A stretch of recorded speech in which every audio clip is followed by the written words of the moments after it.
welcome back to the channel. Hey, we're on to our next project. What happened was I had a contractor that had come in and did some of our remodeling, and he wasn't the greatest at what he does, neither were his subcontractors. And I noticed in the attic before we insulated it that there was a spot where he had moved one of my ceiling fan boxes in the ceiling, and instead of putting a junction box in there, they just wired nutted it together and left it like that.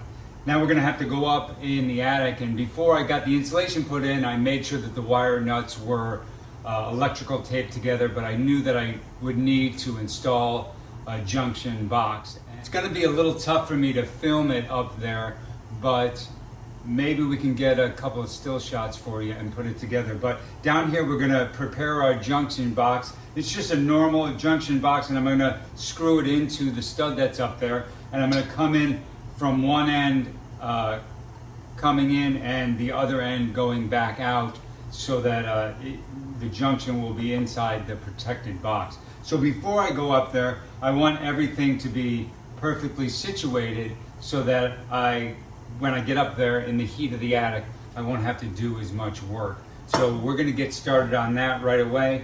And the first thing that we're gonna do is take the cover off, or semi off. So again, I wanna keep everything as much put together as I can so that I don't have to do it up in the attic where it's probably 130 degrees up there. So I wanna make it quick. I'm gonna have to spread the insulation away from the insulation that was blowing. I'm gonna have to move it all out, and I'll make sure I put on long sleeves gloves and a mask while I'm doing that.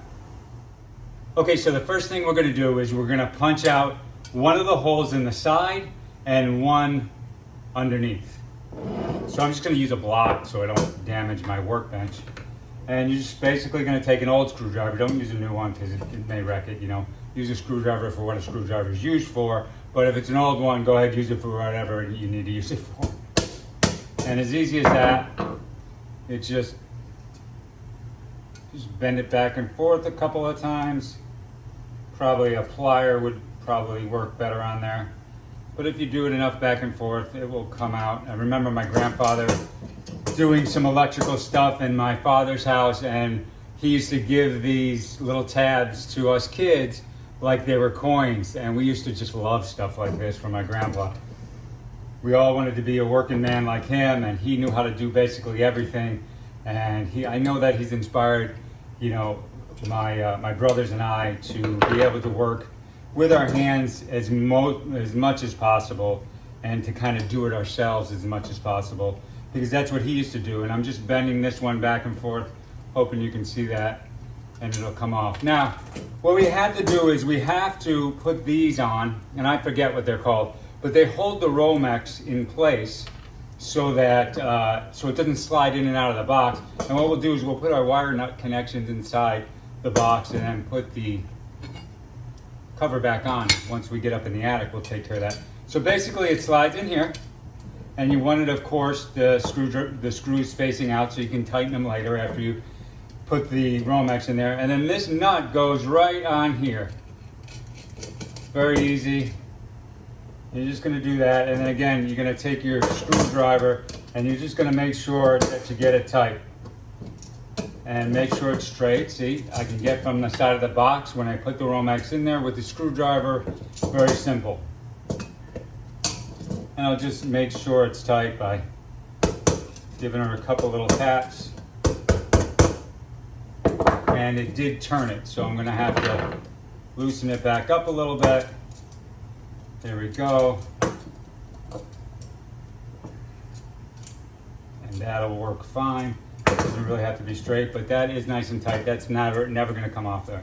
And then we're gonna do the same thing with the other spot where we're gonna put the Romex in.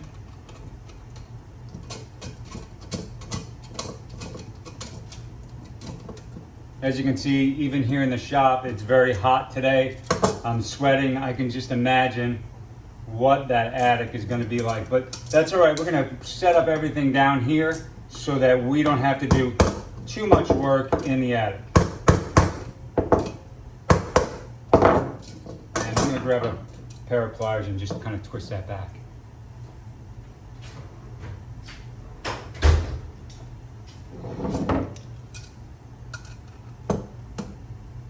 There we go. Now they're nice and tight, nice and straight. When I get up in the attic, I can put this onto the rafter, and then I can go ahead and, I'm sorry, I put it on this way.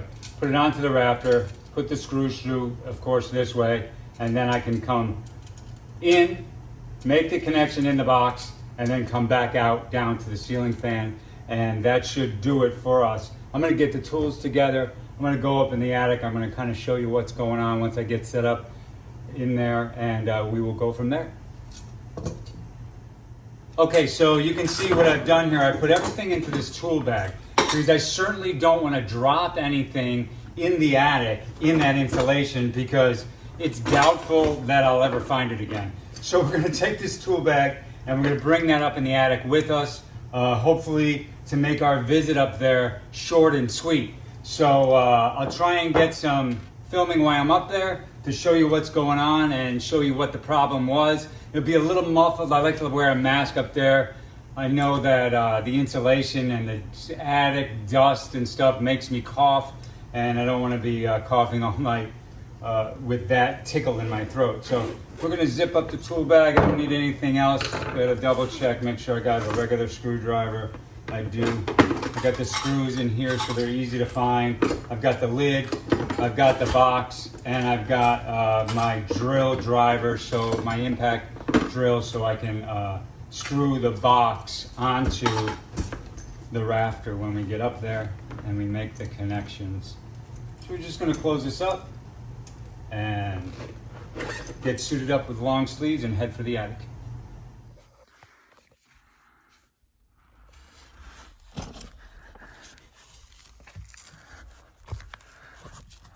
Okay, as you can see right there is where our problem is.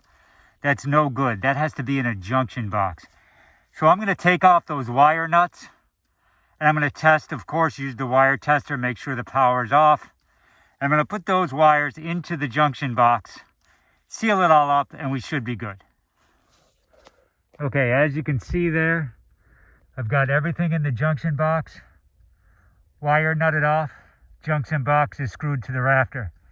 Gonna put the cover on, put the insulation back around the box, and we should be good. Okay, and there we go. The cover's back on the junction box. Whew, it's hot up here, and I am going to go ahead and replace all this insulation all around and get out of here as soon as possible because, man, I must have sweated off about 3 pounds up here. All right, we'll see you downstairs. All right, so I'm very glad that I finished up that electrical little project in the attic. You know, it's just kind of a shame that I paid an electrician, so-called, to go ahead and move that box for my ceiling fan, and he didn't do it exactly in the middle of the room, number one, so I'll probably eventually have to move it again. But in the meantime, he didn't do it per code, and all it was a $4 box. So that's why I like to try and be able to do things myself, and that's why I put my content like this on the channel. Simple little stuff that we can do to our own homes that saves us money, saves us aggravation. So please like and subscribe, and we're gonna have the next project. It's right around the corner. You have a great day. God bless.